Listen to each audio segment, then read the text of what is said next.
Julian Thompson. I'm Nick's brother, and I have the honor to be presiding over this union today. As you all know, you're here because you love them, and because you love them, you know them.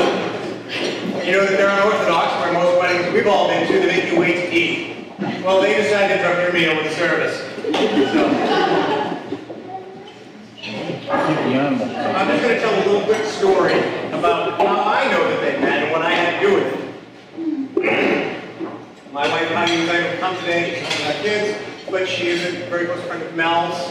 And in my attempt to put on a surprise birthday party for her, I had arranged for Mel to fly in secretly to surprise her. And what I had done was to have my brother go to pick her up from the airport.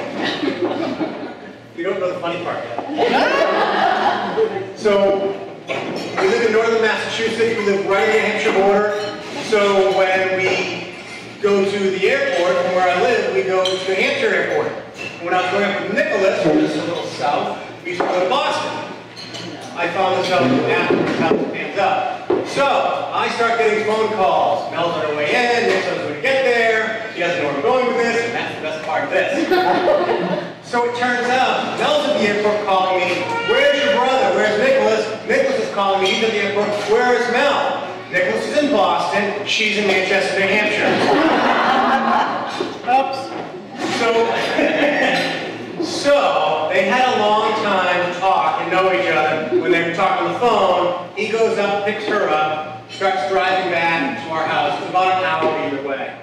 And there was some conversation, this will make sense in a little bit, where they were talking about groups and families of animals, and if you get a group of birds together, what are they called? And if it's a group of crows, it's called a murder. And if it's a group of cetaceans, there's dolphins, it's called a pod. Well, what we're working on here is creating what's called a family. And it's already happening. Let's just make it legit, is the point.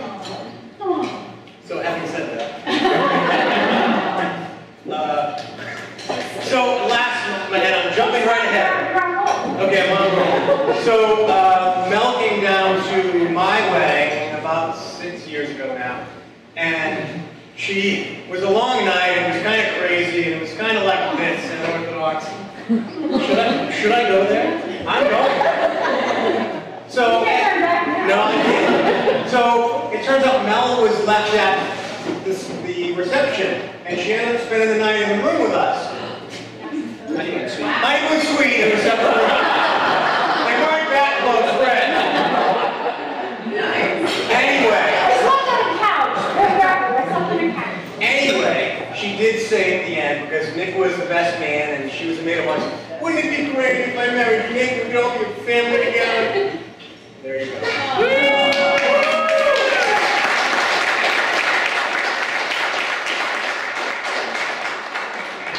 Having said that, Nick and I write their own vows. And I have copies for them to read, and I'll do that now. And she finished hers.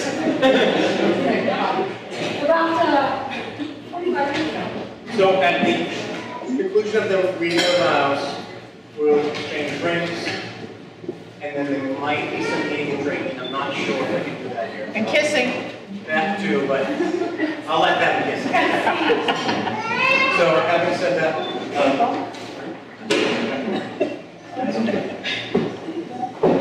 Nick, reading your vows. All right, I guess I'll go first. Something that I found unique the first minute. Something I found unique is that it's a really hard to find poet called Rumi, Yad Rumi, that I know nobody else knows. And he's an ancient Persian poet. And one of my very favorite verses, it turns out that when I first met him and started speaking, she knew by heart. And it was really unique that all these little things that happened where we had a lot of commonalities. And that being said, I found that it was part of one of the poems. And then we'll vows after that. So I'll share with you guys the idea behind it, which is that within a relationship you find love. The thing that is love, or more important than you, is like God. And so in the other person you find something holy and something lovely. And there's something called the love. And that is the idea of your relationship with God, your relationship with the other person, whether it be spiritual or something greater. And this is the poem that starts. You are the sky that my spirit circles in, that love beyond love. You are my resurrection place. Whatever I was looking for was always you. You give me strength, support, guidance, inspiration, and friendship. I vow to be all those things to you. This day, with all my heart, all that I am, I give to you without reservation. Here in front of all those we hold dear, I wish to proclaim my undying faith, love, and commitment to you and our family.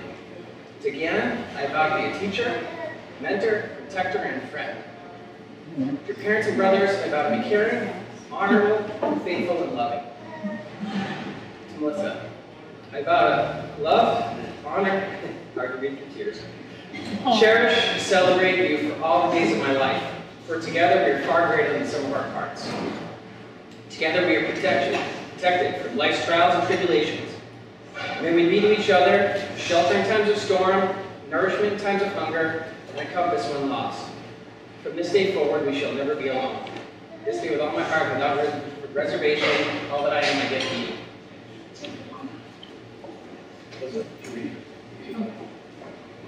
So, I was not prepared, and I wrote these this morning, but I started to think about what was important to me, and what it came down to was really my grandmother, my father's mother, who was my very favorite soul. And the reason why, if you don't know this already, we actually legally got married in Massachusetts on May 1st, which was my grandparents' anniversary. May 1st, 1943. And so, yes, we rushed up here to get married because I wanted to share the same anniversary date as my father's mother. And so, I started thinking about what she really endowed me with. And I'm told that I have her hands. That my hands are the exact opposite of hers. And so I started to think about hands and what they mean. And so, these are the vows that I wrote. These are the hands of your best friend, full of love for you, that are holding yours on our wedding day, as we promise to love each other today, tomorrow, and forever. These are the hands that will work alongside yours, as together we build our future. These are the hands that will passionately love you and cherish you through the years, and with the slightest touch, will comfort you like no other. These are the hands that will hold you when fear or grief fills your mind. These are the hands that will countless times wipe the tears from your eyes, tears of sorrow, and, as in today, tears of joy. These are the hands that tenderly hold your children. The hands that will help you to hold your parents, and brothers as one. These are the hands that will give you strength when you need it. And lastly, these are the hands that, even when wrinkled and aged, will still be reaching for yours, still giving you the same unspoken tenderness with just a touch. Not bad,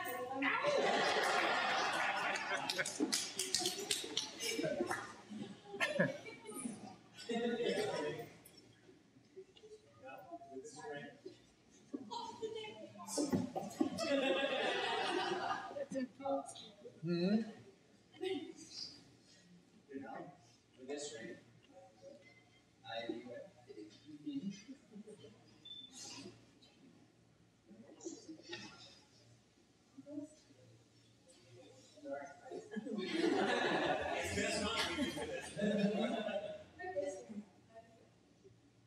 I would like to introduce you to the family.